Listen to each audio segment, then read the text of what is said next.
Hi everyone, in this video I'm going to demonstrate how to remove a piece of paper off a watercolor block. So some watercolor paper you can buy on a block like this.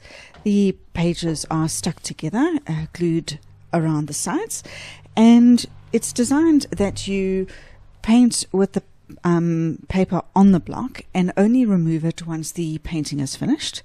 We do that so that the paper remains fully stretched and that it doesn't buckle whilst you are busy painting it. Now that this is finished, I want to remove the page off the block. If you have a look in most watercolor blocks, at the top in the center there is a gap where you will be able to slide something in to be able to remove the page.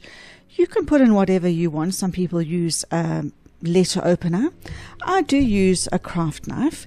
If you do, just make sure that when you use it, you keep the knife completely flat to the page.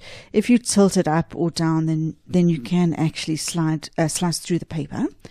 But I'm going to put the blade into that gap there, slide it into the top, and then I'm keeping it flush on the page, and then sliding it through the glue.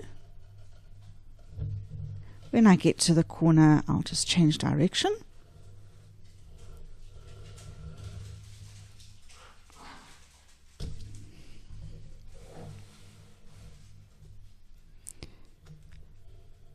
And as you can see, I'm keeping the blade horizontal so that it's not cutting through the paper.